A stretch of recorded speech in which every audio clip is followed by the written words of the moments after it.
Hello, YouTube. This is Market Driven, and today I'm going to be doing a Manheim market report on the 2021 Toyota Supra. There is two variations of this vehicle as far as engines. So you either get the 4-cylinder or the 6-cylinder. The 4-cylinder is a 2.0 and the 6-cylinder is a 3.0. Both engines are supplied from BMW, and I think when Toyota decided they chose them because BMW had the best platform out there, and the engine's already there because it's one of their lines from, I think, from their Z line. That one had the 6-cylinder engine which was inline, and I think Toyota wanted that platform in their vehicle while they're building this car. Now, I am going to start with the 4-cylinder variation of the vehicle. There's no other options available at that time, so I guess it was just only a two-door coupe. Right. So base MMR was 30,300 as of today, with an average odometer of 31,500, an average condition of 4.1. As you can see, transactions right here recently in this new year, two have sold. Big separation. So one was 35,000 with 26,000 miles at a 4.3 rating, and the other was 30,800 with 52,000 miles, but a low rating. This is the bad rating. I'm letting you know right now. When a car scores less than 3.0, that means that the car is roughly a lot of body damage on the vehicle. Mainly, that's what can knock the vehicle down. Back in December, there's three that sold, 34,000, 4.8. This one's had less than 30,000 miles, so for 29.8 with a 3.9, and 37,400 with a 4.5. So as of today, best MMR is 33,300. Let's look at the past 30 days. That was 33,400. 6 months ago was 38,900. That's a $5,000 difference from the middle of the year to today, to the new year. A year ago, this time, the car was 41,900. As you can see, it's a base MMR. So yeah, you're looking at around $8,000 difference from a year ago to today. So people that are probably coming in and trading out, they're definitely getting a different lower appraiser on their vehicle. So let's move on to the 6-cylinder, because I know this one's going to have a lot more information. So now, big separation. So that's a good $10,000 difference between the 4-cylinder to the 6-cylinder. Base MMR is 44,800 with an average odometer of 20,400, an average condition of 4.6. Let's look at some transactions. There's no transactions the past couple of days. So you look at the last transaction was in November 28, so for 43,600. So I am going to say that this base MMR is not as accurate since there's no real transactions. If you're looking at this vehicle today, I'll definitely be more cautious because this number can definitely change as far as today. We're looking at a base Supra. There's so there's no transactions for 30 days ago. 6 months ago, base MMR was 44,300, which we're looking at throughout the same. But again, I don't take this number for granted, because this number is definitely going to change if multiple cars come in. Dealers are probably going to treat them different. Again, this car is now 3 years old. Now that's the reason why I chose 2021, because that's roughly where you start to see the real valuation of the vehicle. Last year, 47,000. Not a big difference.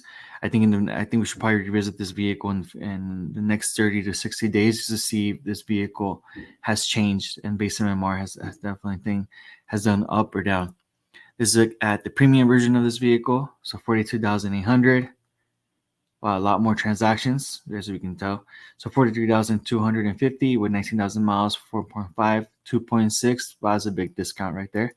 They got a really good deal here in Southern California at 2.6. Remember, I think I do want to mention again, anything under 3.0, the car is pretty beat up. A lot of body damage on the vehicle, probably some engine lights, probably modifications. Most of the time, people that buy these vehicles, I have the ones that I've seen personally on the road, they have been modified as far as what I'm talking about, wheels or body work done to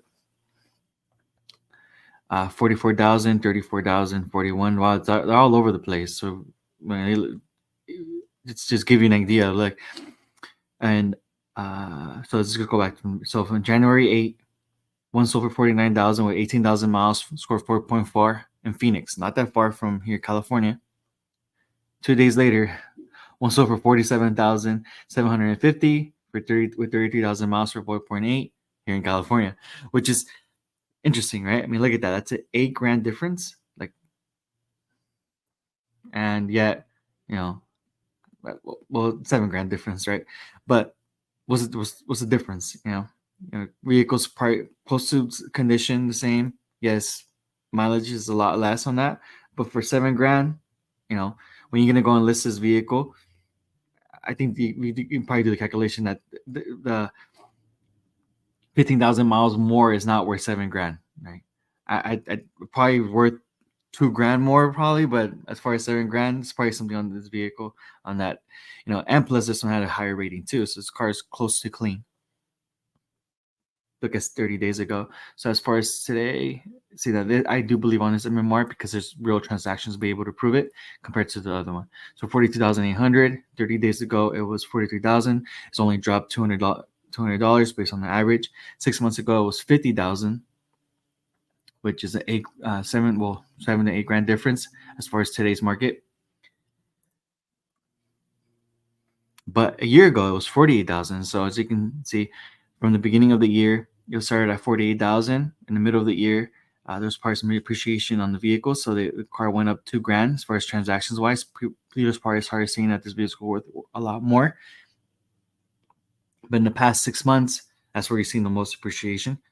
So it started at 50,000 and ended up ending at ended at 43,000. So a $7,000 difference from the past 6 months. And compared to a year ago, it was 48,000, so $6,000 difference with that.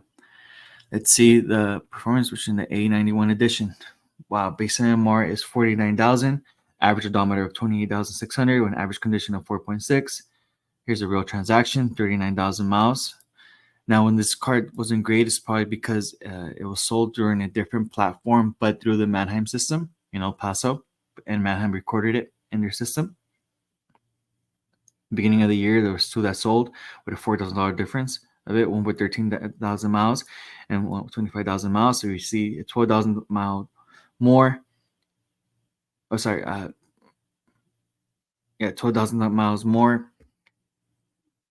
It's $4,000. So 4.5, 4.9. Dallas in Nevada, which is Las Vegas. Past 30 days ago was 49,200. So only depreciate $200, just like the other one. 6 months ago was 52,000. Wow. So there's only $3,000 difference from today. And last year, around the same time, was 53,200, which is not that bad. So if you own a 2021 Toyota, the 6-cylinder A91 edition, your vehicle has maintained the value. Same, most likely, you probably put some miles on the vehicle, but actually, no. You would have driven your vehicle 10,000 miles in the past year. Car would probably be worth the same. That's a good depreciation right there. That's how a car's supposed to depreciate compared to like other ones where I seen where like, well, $10,000, or like $15,000 in one full year transactions has pushed it down all the way. But yeah, this one's have older value. That means that there's some high demand on these vehicles when they go through the engine block, meaning that these vehicles are probably going to be worth a lot more in the future.